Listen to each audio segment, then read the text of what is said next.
Debat Pilpres 2024 menyisakan luka bagi sebagian pendukung Capres-Cawapres. Aroma intimidasi terhadap Capres pun bahkan nampak nyata di depan mata. Anies Baswedan dan Ganjar Pranowo sama-sama dilaporkan ke Bawaslu. Ihwal pernyataannya dalam debat. Apa yang sebenarnya terjadi dan tepatkah pelaporan terhadap kedua Capres tersebut? Untuk membahasnya lebih dalam, pemirsa sudah bergabung bersama kami malam ini melalui sambungan Zoom. Juru bicara Timnas Anies Muhaimin, Billy David Nerotu Milena. Selamat malam, Mas Billy. Oke, masih menunggu pemirsa. Dan juga Wakil Komandan Tim Golf TKN Prabowo Gibran, Immanuel Ebenezer. Selamat malam, Mas Noel. Selamat malam, Mbak. Dan hadir juga Direktur Hukum dan Advokasi TPN Ganjar Mahfud, Roni Talapesi. Selamat malam, Bang Roni. Selamat malam, Anggi. Dan juga pengamat politik, Pangi Syarwi Caniago. Selamat malam, Bang Pangi. Halo, Bang Pangi. Suara saya jelas. Oke. Malam Mbak Anggi, malam Abang Noel ganteng, malam Abang. Udah Pangi. Baik, masih kisruh di media terkait dengan pelaporan terhadap Anies Baswedan dan juga Ganjar Pranowo. Ini terkait pernyataannya. Saya ke Bang Noel terlebih dahulu. Bang, ini kenapa harus lapor-laporan sih, Bang? Ini kan memang lagi mau mendebat, Bang. Ya gitu dong, setiap warga kan punya hak konstitusi. Selama itu tidak melanggar, kan nanti dibuktikan ujung-ujungnya kan tetap pengadilan. Nah, Bawaslu sebagai instrumen terkait pengawasan pemilu, saya rasa selama itu pengaduannya logis, rasionalnya nggak apa-apa. Atau tetap yang memutuskan nanti kan Bawaslu, memenuhi unsur pelanggaran atau tidak. Kalau kita hanya melaporkan, dan hak itu juga bisa dilakukan oleh timnya Mas Ganjar, bisa juga dilakukan oleh timnya Mas Anies. Jadi persoalan sengketa pemilu itu ya bagus dilaporkan ke Bawaslu agar apa? Rakyat punya kecerdasan, jangan sampai nanti beda perselisihan, pukul-pukulan, anarki, caci maki, nyebarkan hoak dan lain-lain. Nah, saya rasa apa yang dilakukan oleh kawan-kawan yang melaporkan, misalnya Mas Anies selama batas koridornya memenuhi syarat terkait pengawasan pemilu, saya rasa bagus. Ini kan mengedukasi rakyat, gitu loh. Biar apa? Siapapun terkait misalnya Pak Prabowo melakukan hal yang kira-kira di mata kawan-kawan Mas Anies melakukan pelanggaran pemilu, punya hak untuk melaporkan ke Bawaslu. Saya rasa itu sah-sah saja ya, selama persoalan-persoalan perselisihan ini bisa dilaporkan ke Bawaslu sebagai instrumen yang menangani persoalan pemilu, pengawasan pemilu. Kira-kira begitu loh, Mbak. Iya, dan Capres Anda melaporkan Capres nomor 1 dan 3 ke nomor 3, aduannya adalah terkait dengan memaksa untuk membuka data. Tapi tadi Cawapres Mahfud MD itu menyampaikan bahwa sebetulnya yang diminta datanya ini kan tidak ada hubungannya dengan rahasia negara, begitu. Bang Roni punya tanggapan dalam hal ini nggak, Bang? Ya, kalau saya melihat bahwa ini ketidakmampuan dari Capres 02 dalam hal menjelaskan data yang sebenarnya bisa diakses oleh publik ya. Dalam catatan kami itu kan terkait contohnya tentang minimum essential force. Di sini kan dipertanyakan terkait dengan minimum essential force, kenapa tidak bisa tercapai targetnya kan, karena cuma hanya sampai 64%. Nah, yang perlu kita jelaskan bahwa minimum essential force ini adalah amanat pembangunan nasional bidang pertahanan keamanan yang telah ditetapkan oleh RPJMN 2010-2014 sampai sekarang gitu loh, sesuai dengan peraturan presiden juga. Jadi sebenarnya yang ditanyakan itu adalah terkait dengan data, tetapi saya lihat bahwa di sini kita tidak ada tendensi untuk menyerang secara personal. Dibuktikan dengan apa? Karena beberapa kali pernyataan dari Pak Prabowo yang sepakat dengan apa yang disampaikan oleh Mas Ganjar, sampai saya ingat bahwa Pak Prabowo menyampaikan bahwa ini kayaknya buku bacaan kita sama gitu loh. Jadi sebenarnya dalam konteks ini kan ini terkait dengan proses debat yang dalam hal ini menguji visi misi, strategi dan kebijakan dari para paslon, dan apabila dari capres yang tidak siap, menurut saya ini jangan akhirnya dibawa ke dalam suasana yang menurut kami suasana seperti bahwa ini dibully lah, kemudian bahwa dalam suasana dramatologi, dan sebenarnya kan rakyat mau mendengar mengenai gagasan apa program kemudian terkait dengan pertahanan, dan itu sebenarnya apa yang ditanyakan sebenarnya Anggi itu bisa diakses kok oleh masyarakat luas, dan menurut kami ya disinilah kita mengujikan kepemimpinan nasional kan. Ya juga kan kalau dipertanyakan juga terkait dengan pesawat bekas, itu juga pun harusnya kesempatan itu bisa dijawab oleh Pak Prabowo dengan baik ya. Iya, sebetulnya memang tujuannya adalah menjawab apa yang menjadi keresahan masyarakat, begitu Bang Noel. Dan Mas Billy sudah bergabung bersama kami juga dari juru bicara tim Amin. Selamat malam Mas Billy. Selamat malam Mbak Anggi. Ya, Mas Billy, Anda punya penjelasan dan juga tanggapan bahwa capres Anda diadukan. Ada beberapa poin, tapi saya angkat dulu ini mengenai keberatan atas pernyataan soal kepemilikan tanah Pak Prabowo, dan juga keberatan terhadap penilaian capres Anda ke Prabowo Subianto, yaitu skornya 11 dari 100. Baik.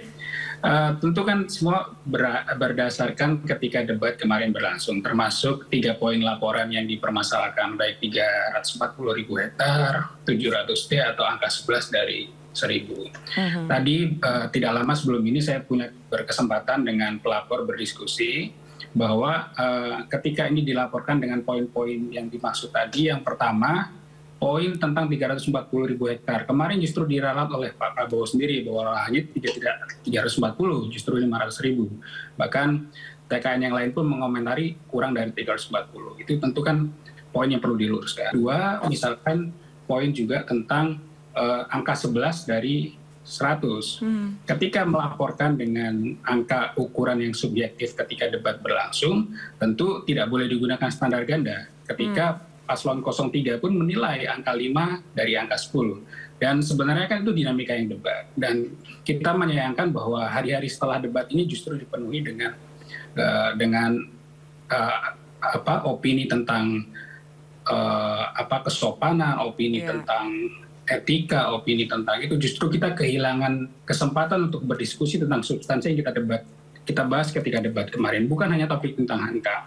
Kita nggak punya kesempatan untuk membahas tentang hubungan internasional dan lain sebagainya. Dan justru ketika kita ingin mengabarkan ke publik tentang literasi politik, tentu hal yang bersifat yang lain, ada data dibalas dengan data, ada data yang dirasa tidak benar dibalas dengan data, dan justru kita menimbulkan polemik-polemik baru yang kita hadirkan di masyarakat hari-hari ini.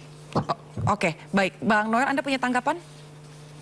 Ya, saya rasa gini, ya sebetulnya lucu aja kalau soal pertahanan isunya lantas yang dipertanyakan malah soal isu tanah. Kan itu nggak nyambung sebenarnya, tapi ya nggak apa-apa lah apapun itu. Apalagi kan misalnya gini, Mas Anies ini kan tokoh ya biasanya, apalagi dia calon presiden, masa bisa menyampaikan data berbasisnya tidak tepat. Saya tidak mau bilang bohong, mungkin lebih alangkah baiknya lebih tepat, karena kita tidak mau mengeskalasi.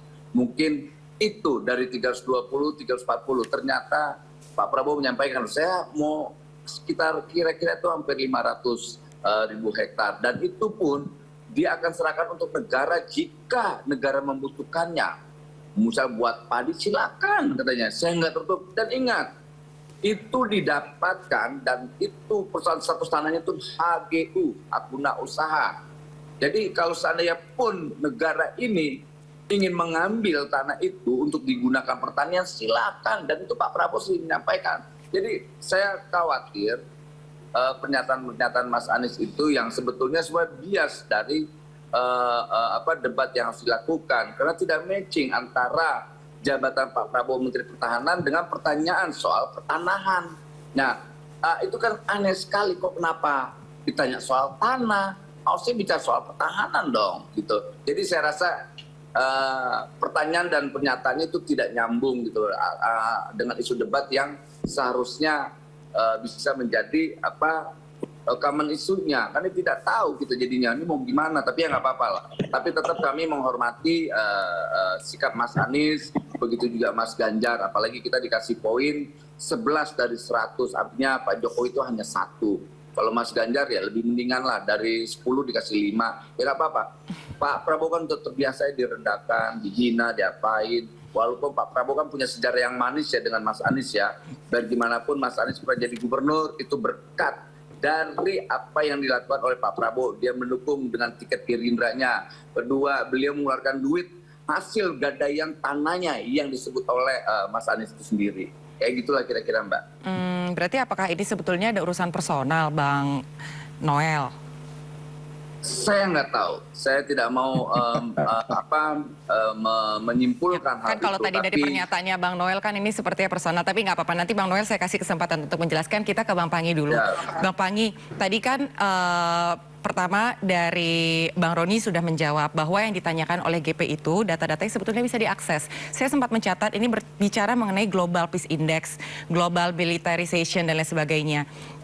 Kemudian juga pembahasannya saat itu ketika bicara soal lahan, saya juga sempat mencatat itu sedang membicarakan tentang program-program apa untuk mensejahterakan prajurit TNI Polri. Nah, kalau menurut Bang Pangi sendiri ini menjadi adu-aduan di mana masyarakat sedang menunggu penjelasan, menunggu gagasan program dari masing-masing capres. Ini tepat nggak sih Bang Pangi? Iya, begini Mbak Anggi. Pertama, di dalam debat itu memang harus terukur ya. Dengan data yang kuat, bukan asumsi, bukan persepsi, tapi dengan sesuatu yang lebih terukur. Itu penting dalam debat. Tidak boleh menyebarkan opini yang tidak terukur. Yang kedua, sebetulnya di dalam debat itu kita sebenarnya merasa debat ini kok sekarang udah lebih baik sebetulnya dari debat sebelumnya, karena debat sebelumnya itu terasa rasa cerdas cermatnya gitu. Kalau sekarang kan sudah mulai adu saling sindir, kemudian adu data, kemudian adu gagasan, adu pikiran, kemudian mereka juga sudah saling menyanggah gitu ya. Jadi debatnya sebetulnya menurut saya justru sudah makin berkelas gitu. Bagaimana tarung terbuka, pertanyaan bebas itu mereka saling sanggah menyanggah, itu biasa. Nah, yang ketiga, kalau nggak siap dikuliti, ya jangan kita menjadi pejabat publik, kan itu saja. Maka kita nggak boleh baper sebagai pejabat publik. Jangankan calon presiden, Mbak Anggi ya, calon kepala daerah aja, itu sampai dapur kita diotak-atik orang semuanya, ditanyain tentang keluarga kita, ya kan, harta kekayaan kita juga dilaporkan ke LHKBN ya, laporan kekayaan harta negara itu, termasuk keluarga kita dan seterusnya. Artinya menjadi pejabat publik ya harus siap dikuliti. Nah, kalau kemudian ada yang baper, ada nggak siap dikuliti, ya lebih baik memang kita menjadi rakyat biasa saja. Saya nggak mengatakan Pak Prabowo adalah orang yang tidak siap dikuliti. Tetapi faktanya kok sekarang kelihatannya berbeda dengan konteks yang kita inginkan. Inilah momentum waktu yang paling tepat bagi Pak Prabowo untuk memamerkan semua prestasi, semua kinerja, kompetensi, kapasitas beliau selama ini. Tetapi sangat disayangkan, Pak Prabowo tidak memanfaatkan waktu yang sangat singkat dan padat itu untuk menjelaskan semua keberhasilan dan prestasinya. Sehingga akhirnya Pak Prabowo sendiri sibuk melayani soal emosi, serangan-serangan yang dipancing oleh Pak Anies soal etika misalnya. Soal kenapa Pak Prabowo merasa nyaman bergandengan dengan atau berjalan bersama dengan cawapres yang melanggar etika. Itu kan tinggal dijelaskan saja, nggak perlu Pak Prabowo harus perang urat saraf, temperamental. Pak Prabowo hanya menjelaskan bahwa ini tidak melanggar misalnya karena sudah direvisi undang-undangnya misalnya, kan bisa saja. Kemudian soal pesawat bekas itu misalnya Pak Prabowo memberikan garansi jaminan kalau ada pesawat yang meninggal jatuh karena pesawat bekas yang dibeli, ya beliau tanggung jawab gitu terhadap anak keluarganya supaya memang keselamatan prajurit itu nomor satu. Maka persenjataan alutsista yang dibeli itu dipastikan menjamin keselamatan dari prajurit misalnya. Kemudian soal tanah misalnya, memang apakah apple to apple soal di saat prajurit misalnya soal rumah dinas yang mereka belum punya, kemudian gaji mereka terbatas, kemudian tunjangan yang nggak ada maksimal gitu ya, kemudian dibandingkan dengan Pak Prabowo yang punya aset 340.000 hektar atau 500.000 hektar. Ini kan pertanyaan sebenarnya Pak Anies saya pikir juga sudah, kalau Bang Noel kan mengatakan ini nggak relevan, nggak apple to apple. Tetapi ini pertanyaan yang juga ditanyakan oleh Pak Jokowi di pemilu 2019. Nah, ketika itu Pak Prabowo bisa menjawab dengan baik. Nah, pertanyaannya, kenapa Pak Prabowo ketika Anies yang mempertanyakan itu, kenapa Pak Prabowo nggak menjawab saja? Seperti Bang Noel menjawab itu, bahwa itu bukan tanah beliau, itu HGU, kapanpun negara bisa ambil, bahkan itu bukan untuk memperkaya diri saya, itu menciptakan lapangan pekerjaan misalnya. Fokus di situ saja, jadi nggak sibuk dengan membalas dengan kehilangan akhirnya Pak Prabowo cara berpikir. Karena di dalam debat ini adalah yang dibutuhkan adalah ketenangan, berpikir jernih, berpikir bijak, bagaimana tidak reaksioner, bagaimana kita tidak baper. Kalau dibandingkan debat kita Indonesia, memang nggak boleh seperti Amerika. Kalau Amerika bukan hanya soal pertarungan pada kompetensi, pada debat kapasitas, pada substansi, Mbak. Bahkan di Amerika kalau kita lihat perdebatan antara Trump sama Joe Biden misalnya, itu sudah personal sekali gitu. Mendowngrade personality kandidatnya, bahkan dikatakan Trump itu presiden yang gagal, kemudian Joe Biden bilang Anda waktu sekolah lapornya 5 gitu kan. Itu saling mengejek, itu biasa, saling mengejek, saling sindir, saling menjatuhkan. Nah, memang di Indonesia karena ada budaya ketimuran, kita masih saling menghargai bahwa berdebat boleh berdebat secara tegas, keras, bahkan saling tekel pun boleh sebenarnya kan, saling tekel. Tapi setelah berdebat pun kan bagi-bagi jersey lah, bertukar jersey, kemudian bersalaman, itu kan biasa. Tetapi kemarin saya lihat di jalan panggung debat kita agak konslet gitu, ada problem. Karena panggung-panggung depan seperti ini harus kita butuhkan bagaimana panggung depan menjaga sosok presiden yang negarawan. Jadi diserang, disindir pun, kemudian diejek pun atau nggak boleh baper ya, karena ini kan lagi berbicara soal adu gagasan dan adu kemampuan bagaimana menjelaskan kepada publik apakah layak atau tidak menjadi RI1 dan RI2 nantinya. Bang Roni, kan Pak Ganjar sendiri bilang tuh waktu lagi debat bahwa saya berada di tengah nih di antara dua sahabat saya, tapi ujung-ujungnya dibilang menekan nih tadi statement dari Bang Noel bahwa capres Anda ikut merendahkan capresnya. Gimana tuh Bang Roni? Iya, ini yang perlu kita sampaikan ya, bahwa ini kan terkait dengan bagaimana melanjutkan kepemimpinan yang sudah ada. Yang jelas dari kami bahwa yang sudah baik tentu kita akan teruskan, dan yang masih kurang tentu akan kita perbaiki ya. Itu menjadi komitmen kami. Jadi kalau di dalam berdebat menurut kami itu adalah bagaimana kita membangun peradaban demokrasi ya, dan memberikan pendidikan politik kepada masyarakat ya, sehingga ide dan gagasan itu sangat penting sih, sehingga masyarakat tahu mau dibawa kemana nih arah bangsa kita ini.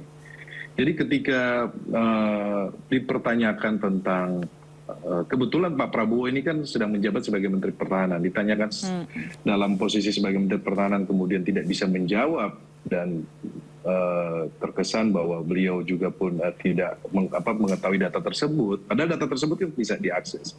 Dan juga kita lihat bagaimana setelah berdebat, pasca debatnya ada kejadian di mana beliau pidato dan menurut kami itu mengeluarkan kata-kata yang tidak pantas. Kemudian ada kejadian lagi, tidak sampai di situ, kami pun dilaporkan ke Bawaslu.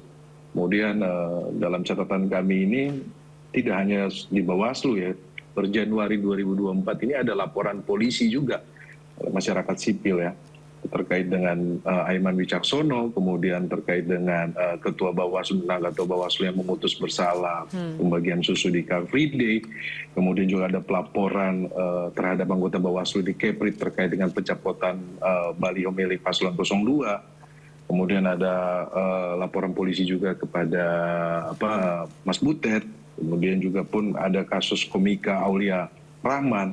Nah ini hal-hal seperti ini tentunya kita khawatir bahwa proses demokrasi yang sudah kita bangun selama ini menjadi mundur.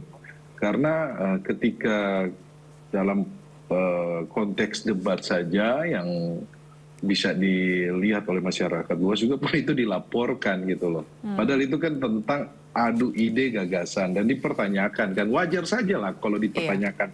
Kalau seandainya tidak ini ya tinggal dijawab, oh itu tidak benar gitu loh. Ini tidak benar gitu loh.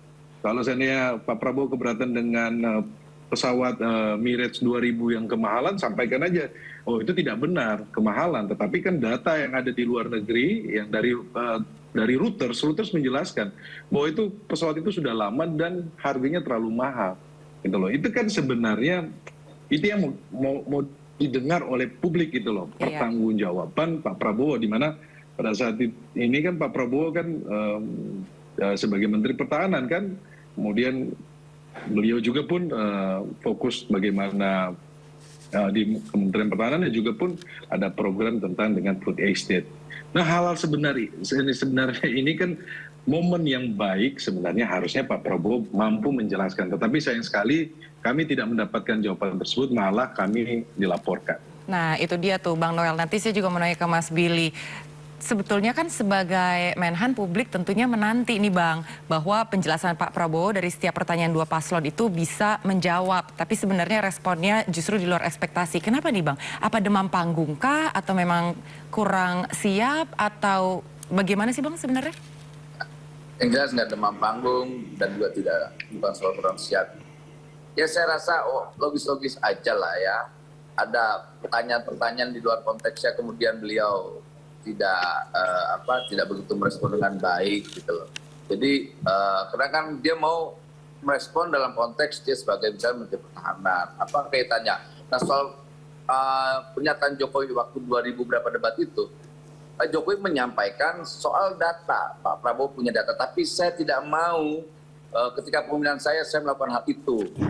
Itu bukan pertanyaan gitu, itu pernyataan. Nah, harus bedakan antara pernyataan dan pertanyaan. Nah, Mas Anies saat debat kemarin itu kan mempertanyakan. Nah, itu kan luar konteks gitu loh. Nah, kita juga bingung ngapain ditanyain oleh itu, mau ikut-ikutan Jokowi. Kalau Pak Jokowi konsisten di sikapnya, dia tidak akan memberi para konglo-konglo kok tuh. Dan itu dijawab dengan kepemimpinan Pak Jokowi sampai detik ini real dan konsisten gitu. Jadi menurut saya ke depan nanti ya kita jangan mengulangi hal-hal itu. Kita sepakat dengan soal adu gagasan, bicara tentang program, kemudian yuk kita kritik gagasan kita, yuk kita kritik program kita. Ternyata program ini yang lebih layak, misalnya Mas Ganjar, saya lebih layak, ya lebih relevan dan lebih logis ketika saya menyampaikan gagasan, dan gagasan ini kemungkinan besar bisa diterima kalau saya memimpin. Begitu juga Mas Anies, apalagi Pak Prabowo, karena Pak Prabowo kan bicara tentang gagasan-gagasan yang terkait misalnya makan gratis dan juga susu gratis buat ibu hamil, dan juga masyarakat keseluruhan yang buat anak-anak yang kurang gizi. Apalagi dia ingin meneruskan yang namanya program stuntingnya Pak Jokowi, anak kurang gizi. Kayak gitu-gitu loh Mbak. Jadi kita mau ada perdebatan-perdebatan terkait gagasan, bukan pernyataan-pernyataan gini. Kita ini sepakat dengan demokrasi, tapi kita belum sampai pada demokrasi yang sangat liberal. Tapi Bang Noel, bukannya Pak Ganjar sebetulnya sebelum menutup momen debat saat itu sempat memberikan challenge ya, kalau memang data saya tidak tepat, coba siapa yang bisa memberikan penjelasan, bukan begitu Bang Roni? Iya, jadi yang ini kan sebenarnya kan sekali lagi ya Anggi, bahwa apa yang ditanyakan oleh Mas Ganjar ini bisa diakses oleh publik. Dan ini bisa dibaca oleh publik sebenarnya. Jadi kita dalam hal ini kan saya lihat bahwa Mas Ganjar pengen tahu seberapa beliau itu menguasai terkait dengan pertahanan juga. Sehingga menanyakan kan terkait dengan MEF contohnya kan. Ini kan penting karena kan ada target kita minimum essential force dalam bidang pertahanan. Targetnya itu sudah diatur. Harusnya itu kan bisa dijawab gitu loh. Tetapi kan ketika ditanyakan tentang hal tersebut malah kelihatannya memang Pak Prabowo menurut kami dia tidak menguasai data tersebut, sehingga dalam hal ini kan bilang nanti kita sediakan waktu untuk, padahal sebenarnya itu sangat ini kok Anggi, bisa dibaca. Kalau seandainya disampaikan kenapa tidak tercapai minimum essential force, karena ada COVID gitu loh. Oh karena ada COVID. Oh kemudian dari pertanyaan kedua kenapa ada COVID terus tapi mengajukan belanja pesawat yang mahal, itu kan sebenarnya kan bisa kita harapkan bisa dijawab juga kan. Tetapi pada saat sudah menanyakan tentang minimum essential force, Pak Prabowo tidak bisa menjelaskan. Ya. Jadi publik kan bertanya bahwa ini kan terkait dengan nasib bangsa yang akan memimpin 270 juta jiwa manusia Indonesia, tentunya perlu kepemimpinan yang tentunya menguasai ya, apalagi pada saat ini Pak Prabowo dalam sebagai Menteri Pertahanan harusnya menguasai bidang tersebut kan. Jadi publik akan bertanya-tanya, kalau di bidang yang sekarang Pak Prabowo sedang menjalankan, kalau dia tidak kuasai, bagaimana nanti untuk ke tingkat kepemimpinan nasional, untuk hal-hal yang lainnya kan, itu kan tentunya kan menjadi pertanyaan publik gitu. Betul. Dan dan kami kan juga pun meragukan kan, karena program-program yang ada ini kan tidak bisa menunjukkan bahwa Pak Prabowo berhasil dalam memimpin di Kementerian Pertahanan.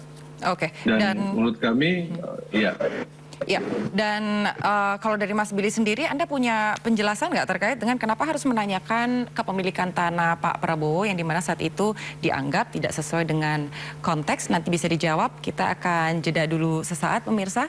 Tetap bersama kami di Sindo Prime.